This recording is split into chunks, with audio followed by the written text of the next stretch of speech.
आणि यानंतरची बातमी आहे बुलढाण्यातून। वर्धा आणि यवतमाळ नागरिकांचा समृद्धी महामार्गावरती मूक आंदोलन सुरू आहे। 1 जुलै 2023 रोजी बसच्या भीषण अपघातामध्ये 25 जणांचा होरपळून मृत्यू झाला होता। मात्र 1.5 वर्ष होऊनही बसचा मालक किंवा चालकावर कोणतीच कारवाई झाली नाही। तसंच सरकारने जाहीर केलेली मदत मृतांच्या नातेवाईकांना मिळाली नाही। त्यामुळे वर्धा आणि यवतमाळमधील मृतांचे नातेवाईक काल संध्याकाळी सिंदखेड राजा पोलीस स्थानकात दाखल झाले।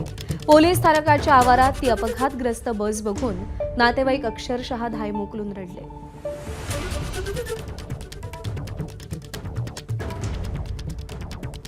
1 जुलै 2023 रोजी समृद्धी महामार्गावर सिंदखेड राजा नजीक एका खासगी बसला आग लागून जवळपास 25 प्रवाशांचा होरपळून मृत्यू झाला होता। या घटनेला जवळपास 20 महिने उलटले आहेत।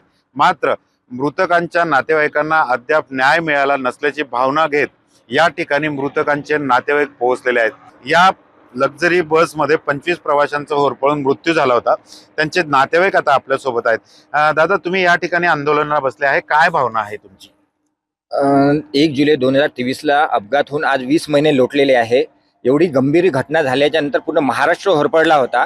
तर त्यावेळेस मग नंतर फडणवीस साहेबांसोबत भेटीगाठी झाल्याच्या नंतर लिखितमध्ये आश्वासन देण्यात आलं होतं की विदर्भ ट्रॅव्हलची मान्यता रद्द करणार, घटनेसंदर्भात SIT गठीत करणार। SIT गठीत झाल्याच्या नंतर मागच्या वेळेस रामनवमीच्या दिवशी बुलढाण्याला चौकशी झाली, पण अद्यापही चौकशीचा अहवाल आला नाही। कोणत्याही घोषणेवर खुलासा सादर करण्यात आलेला नाही। तर अपेक्षा हीच आहे की या अधिवेशनच्या काळामध्ये कमीत कमी या पीडित परिवारांच्या ज्या काही उग्र भावना आहेत त्या शासनानं मंजूर करावा आणि निकाली काढावा। माझा एकुलता एक मुलगा होता आणि मी आता एकटीच राहते। तरी पण मी जेव्हा गाडी मालकाला फोन केला होता तेव्हा गाडी मालक म्हणला मला की तुमचं काय म्हणे 4 दिवसाचं दुःख आहे म्हणे, माझी तर पूर्ण गाडी जळली म्हणे।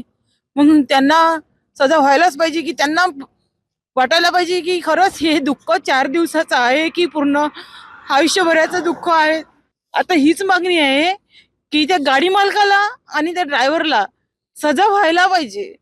आणि जे आम्हाला आता जगायचं कसं हा प्रश्न आहे, आम्हाला काहीतरी आर्थिक मदत करायला पाहिजे। जोपर्यंत या मालकावर आणि चालकावर ठोस कारवाई होत नाही तोपर्यंत या ठिकाणी आम्ही हलणार नाही अशी भूमिका आता या नातेवाईकांनी घेत या ठिकाणी समृद्धी महामार्गावर मूक आंदोलन सुरू केलेलं आहे। कॅमेरामन अशोक जसवानीसह डॉक्टर संजय महाजन, ABP माझा, बुलढाणा।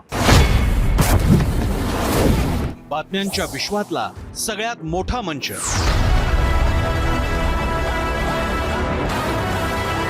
अचूक, थेट आणि निष्पक्ष बातम्यांच्या त्याच जगात पुन्हा येतोय आणि घेऊन येतोय चर्चा जनहिताची। नमस्कार, मी प्रसन्न जोशी। आता भेटूया 0 आवर मध्ये सोमवार ते शुक्रवार रात्री 7:56 फक्त ABP माझावर। ABP माझा, उघडा डोळे बघा नीट।